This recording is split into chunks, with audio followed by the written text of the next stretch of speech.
pas un peu dommage mais très dommage. Ah, c'est très dommage kay donc kay très dommage la mu ngi noonu alors Thioune ki nga xam ni moom mooy Serigne Gueye Diop le ministre de l'industrie et du commerce dafa def annonce bu am solo. maanaam diggante Kolda ak li nga xam ne moo di Ziguinchor te na fa teg ñaari usines yu yëngu ci wàllum suukar. pour rek nu casser monopole bi nga xam ni CSS am na ko jëmale ko rek ci wàllum production. waaye tamit yoolee usine ñu ngi ñuy xamal ni benn bu ci nekk lu tollook 20 000 jàpp li nga xam nag moo di 30 000 emploi dina ko daal di jël loolee di gën a renforcer waat li nga xam ne nag moo di la souveraineté alimentaire fii ci biir Sénégal nan nga jàngatee révélation bi nga xam ne Serigne Gueye Diop def na ko dina junj fii ak ay fan wala fii ak ay at dinañ taxawal ñaari usine bu yëngu ci wàllum suukar benn bi fële ca Kolda beneen ba ca Ziguinchor. waaw loolu dafa am solo parce que réew nag. même kër xam naa ñu bëggul wujju du leen neex même kër sax day pour mu neex des fois moom ñaari foo moom ay xam nga ñaar ñuy daagu daal. ñaari wujju quoi xam nga su boobaa xale bi rafet na waaye du la jaay affaire parce que keneen nekku fi. mais keneen bu fi nekkee da ngay gis ne bu lay jaay affaire dafay natt parce que soo ñàngalee kanam bi mu dem fële. te loolu dafay métti da koy métti ci pet. alors aussi réew. dafa am lu ñu ci monopole. doxul ci yenn secteurs yi en tout cas parce que monopole bu amee yow état kooku nekk fii dafa lay dicter li nga xamante ni mooy lu muy yëngoo ba muy tuul. ba koo xamante ni moom rek moo am li nga bëgg moom rek moo ko yor wala ñi ko yor existé wuñ presque mais su boobaa kooku ba bëggee mu manqué dafay manqué soo moytuwul su bëggee prix bi yokk mun na fexe ba mu yokk. parce que dina fexe ba. demande bi justifié ko ci offre bi moo gën a importante que lu ñuy tuddee la demande et su boobaa mën na justifier la hausse des prix maintenant quand soo créer beneen concurrent et surtout cette concurrence soit une concurrence loyale pas déloyale donc loolu da ciy am solo et ça en le faisant yaa ngi tijji marché bi mais créer d'autres opportunités joxe plus de richesse parce que quand tu dis aujourd'hui CSS compagnie sucrière sénégalaise mu nekk vers le nord Richard Toll alors boo ko yóbbee Ziguinchor yaa ngi jox chance également d'autres Sénégalais qui sont à Ziguinchor mais aussi tu donnes chance à tous les Sénégalais d'avoir la possibilité le libre choix parce que bu dee benn moo fi ne amul libre choix tu es obligé de consommer le sucre de compagnie sucrière sénégalaise ou bien beneen boo xam ne dañ koo importer mais bu dee sucre yooyu noonu CSE au Sénégal beneen catégorie au Sénégal dañuy gis ne effectivement on donne cette chance à ces Sénégalais là non seulement des consommateurs mais aussi des Sénégalais qui pourront travailler parce qu'une industrie moom sëñ bi dafa am emploi yoo xamante ni direct indirect c'est-à-dire que tey soo ko tijjee des Sénégalais cadres dinañ ci liggéey soo ko tijjee des ouvriers dinañ ci liggéey soo ko tijjee parce que canne à sucre yooyu ngay soxla dañ koy bay donc c'est ay tool yooyu dafa am ay cultiveurs dafa am ay baykat donc c'est des emplois dérivés ngay créer dañuy gis na donc autant que tu crées des industries parce que réew sëñ bi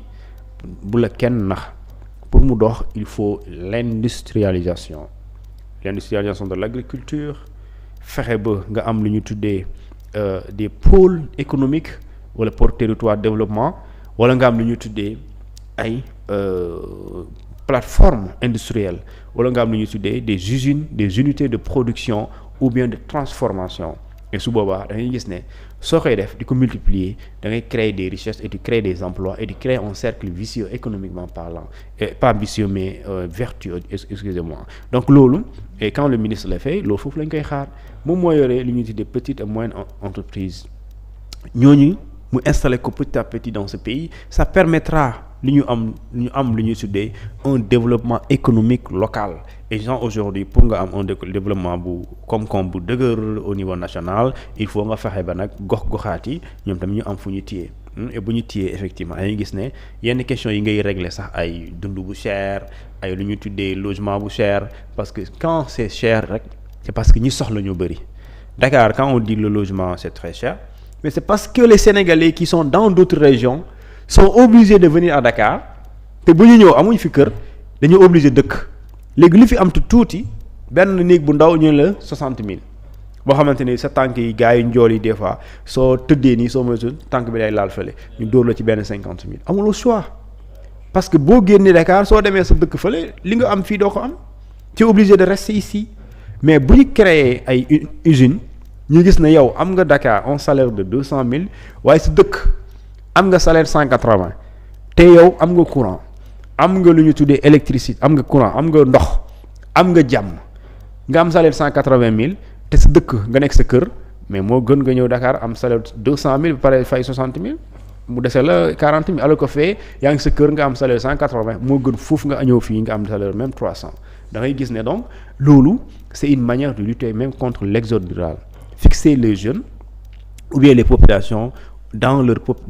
localités respectives donc loolu c'est en fonction justement des opportunités économiques que les régions offrent à leurs habitants. Par exemple à Ziguinchor nous avons une région très verte il faut exploiter am na Saloum par exemple le Sine le Saloum Diourbel ak li ñu tuddee Kaffrine ak li ñu tuddee Kaolack mais c'est le bassin arachidier il faut l'exploiter ça c'est-à-dire que bay mu ngi dox gerte ñu ngi dox da ngay fexe ba gerte ñu installer fa des usines de transformation comme li ñu tuddee la Sonacos ou bien la Cineor donc ça c'est en fonction de ça que le réew di développer et je pense qu'aujourd'hui le Serigne Gueye Diop du quelqu'un ku xam bu baax lu muy def parce que dëkk bu mu ne Sandiara soo bëggee xam communes yu ëpp ñu gën a industrialisé moom bokk na ci commune am et en quelque temps la ko def avant même muy nekk maire donc kooku mu def loolu te yorul nekkul ci poste département ministériel kooku du question xamul lu muy def lenn rek peut-être moo koy mën a gàllankoor mooy moyen ak accompagnement état te pense qu'aujourd'hui l'état du Sénégal ne lésinera pas sur les moyens pour l'accompagner dans ce qu'on appelle cette création de ce qu'on appelle d'unité de pôle mais aussi de ce qu'on appelle de plateforme industrielle pour que Sénégal ñu gën a gis seen bopp ci seen moomeel di seen opportunité économique. Actuellement Sénégal benn la am muy CSS te loolee Mimran moom moo ko daal di moom est-ce que tey jii jotul usine de production boobu nu nationaliser ko pour rek mbirum suukar moom xaw mën a wàññeeku fii ci biir Sénégal. mën na nekk xam nga àdduna fii lu mënul nekk amul. am na réew Sénégal gëm naa ne mën na dem foofu parce que. souveraineté boo koy wax àndul dénkaane yenn secteurs yi. Souveraineté àndul ak loolu souveraineté parce que boo koy wax tu nous parles de souveraineté alimentaire mais souveraineté alimentaire mënoo ko pare di jéggaani lu ëpp li ngay dundee mënu nekk c'est pas possible boo koy wax sax di ko jëf c'est contradictoire c'est-à-dire que ku xam sax luy souveraineté alimentaire du la déglu donc boo bëggee souveraineté alimentaire da ngay créer les conditions d'une souveraineté alimentaire da ngay créer les conditions d'une sécurité alimentaire mais aussi nga créer ce qu'on appelle les conditions de lutte contre l'insécurité alimentaire maintenant si également da nga bëgg am lu ñuy tuddee une société nationale boo xamante ni wala même bu nekkul société boo xamante ni dafay tegg yeneen sociétés yi mais loo xamante ni état mu téyel ko boppam wala bu dee am na séddoo wala bokkaate ñu gis ne état moo ci ëpp part par exemple tey ci wàllum énergie par exemple ci wàllum pétrole ak gaz xam nga Petrosen li tax mënul jël lépp parce que xamul lépp tey li nga xam moom moo am Mauritanie société BP moo fa ñëw ak Cosmos Énergie ak Petrosen pour le Sénégal ak la société mauritanienne des hydrocarbures ñooñu ñu dajaloo pour mën a séddoo li nga xamante moom mooy njëriñu pétrole ak gaz fële ci Mauritanie mais tey bu fekkente ni Petrosen dafa amoon toutes les compétences de Cosmos Énergie et de BP du ñu soxla BP ak li ñu tuddee ki nga xamante moom mooy Cosmos Énergie parce que su boobaa su dee Petrosen am na les moyens et les compétences et les possibilités d'exploitation et le Sénégal va exploiter et également il va commercialiser et les populations vont en bénéficier maintenant bu dee mënoo da ngay uti ku mën léegi nag lu gën mooy nga mënal sa bopp léegi nag diggante bi ngay mënale sa bopp da ngay ànd ci ñi nga xam ne ñoom ñooy def pour l'instant nga jàngale ci xamaale par exemple le terre xam nga y a ce qu'on appelle un contrat d'exploitation du terre signé entre l'État du Sénégal et la SNCF de la part de ce qu'on appelle la société SETER et l'État du Sénégal la société SENTER mais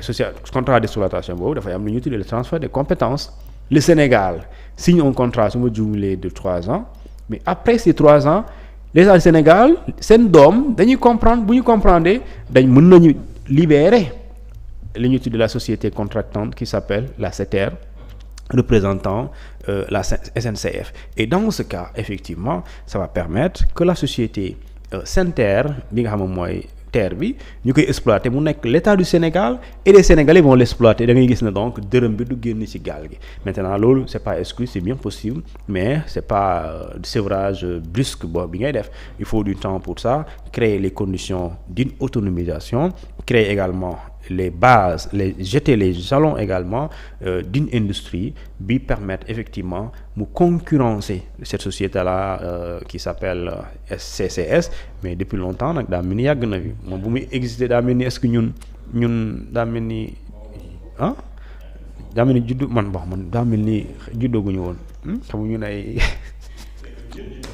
dafa yàgg na fi te loolu nag benn waaye nee na loo wax dañu ne yàgg na fi mel ni lu baax la léegi nañ xool ñu koy changer mun na nekk vraiment alors Thioune laaj bu mujj mooy nan nga jàngatee tukki bi nga xam ne le premier ministre Ousmane Sonko def na ko tey fële ca Mauritanie war a waxtaanee ponk yu am solo bokk na ci pont bi nga xam ñu ngi koy tabax diggante Sénégal ak li nga xam nag moo di Rosso Mauritanie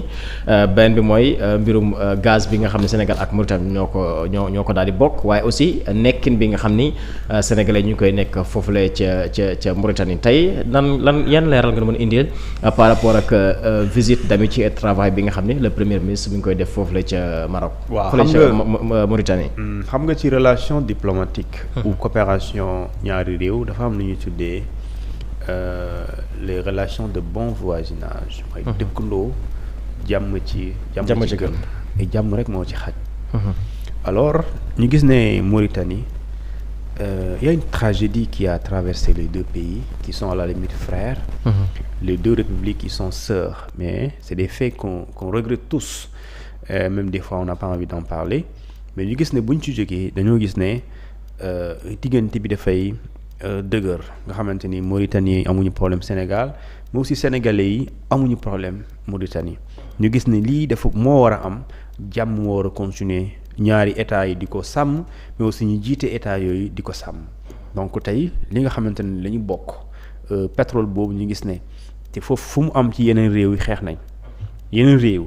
fu mu gis ne pétrole feeñ na wala gaz seen diggante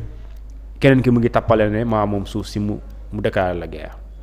loolu moom te ñun Sénégal ak Mauritanie bu ñu ko découvrir dañ ne d'accord ci frontière la léegi ñun ku ne mën na ci am wàll nañu waxtaan ñaari réew waxtaan ñu ne léegi bu ñu ko exploité Mauritanie dina am lii Sénégal am lii Petrosen mooy teewal Sénégal société mauritanienne des hydrocarbures mooy teewal Mauritanie waaye léegi ñun mënuñu waaye nañu woo société yi nga xamante moom mooy BP British Petroleum ak lu ñu tuddee société bii di Cosmos Energy et dans ce cas ñu ne léegi ñooñu bu ñëwee di exploiter aussi dañuy séddoog ñoom mais duñ ñun tamit ñun état yi ñu tolloo mais loolu dafa am solo da ngay gis ne jàmm fa la commencé te bu muy am état bu ne da nga défendre sa intérêt nga am li nga ci am léegi nag loolu nga gis ne effectivement dem ak dikk bi mënul ñàkk ci Sénégal ak Mauritanie ñu gis ne pour mu gaaw te dañuy gis ne échanges commerciaux yi dafay jur ay milliards diggante Mauritanie ak li nga xam ne mooy Sénégal ñu gis ne bu ñu ko faciliter sénégalais yi dem ak dikk ak ñi nga Mauritaniens yi jël marchandise dugg Mauritanie dugg Sénégal facilement nga gis ne jonction bi du jafe ñu ne effectivement il faut ñu faciliter ce qu'on appelle un axe routier pont nga xamante ne nit ñi dañuy dem seen marchandise circulation bi nekk lu yomb ak seen i bien ak seen i alal seen nit yi ak seen i alal comme li nga xam ne mooy le pont transfrontalier bu Gambie Farafenni dañuy gis ne loolu ñi nga xamante ne ñoo doon faral di dem Casamance avant pont boobu ak pont bi xam na ni y a une différence parce que bi nga daan ñëw par exemple tu es obligé nga jël lu ñu tuddee ferry bi day ñëw pointé costé oto yi ñëw ñu dugal leen takk leen nit ñi dugg ci ferry bi mu daw des fois mu daw ay 30 minutes wala mu def ay 45 minutes doo yegg léegi nag bu fekkente ni avec autopont boobu mais boo ñëwee bu dee tëjuñu ko da ngay daw ci laps de temps nga yegg et nga mën a ñëw Dakar jóge fii dem rapidement Ziguinchor et loolu pont boobu am na ci solo et aussi c'est de la même manière et loolu ça facilite li nga xamante ni moom mooy objectif yi nga bëgg a am ci wàllum commerce parce que dañuy faral di wax ne en marketing il faut éviter les détails parce que ça te fait gagner tu gagnes en temps et en argent doo perdre sa temps doo yàq sa xaalis parce que bu dee da nga ñëw ci ferry bi nga war a taxaw ba mu fees gars yi dem taxawaay boobu rek chargé sur du temps mais temps bi ngay dem ci ndox mi dafa yéex donc yaa ngi perdre sa temps mais yaa ngi ñàkk sa xaalis parce que bu dee oto bi dafa waroon gaaw nga waroon yegg Ziguinchor avant 13h nga ñëw ci ferry bi war fa def 45 minutes ak teg gi loolu yëpp dafay jël sa temps mais avec lu ñu tuddee l'autopont facilement tu le pont plus tôt facilement da ngay dem moo tax justement li nga xamante ni moom mooy travaux yooyu sax muy xool parce que je me rappelle bien El Malick Ndiaye à l'époque en tant que ministre des Transports et des Infrastructures defoon na visite de chantier mu xool l'état l'évolution des travaux et loolu dafa am solo pour que le ministre l'État du Sénégal se s'enquérisse de la situation ou bien de l'évolution des travaux. Bon di la jaajëfal di nuyu ñëpp ñi nga xamante ne ñoo ñu doon seetaan. di jégalu su dee jum nañ di ko sant yàlla bu dee am na lu ci rafet jërëjëf. jërëjëf merci beaucoup Demba Thioune jox la dig daji ëllëg bu neexee suñu borom. incha allah merci beaucoup aussi mbokku internet yi ñu doon bàyyi xel di ko bon door rek léegi nekkoon en direct fii si 313 digital comme ni ñu koy defee di lundi mardi.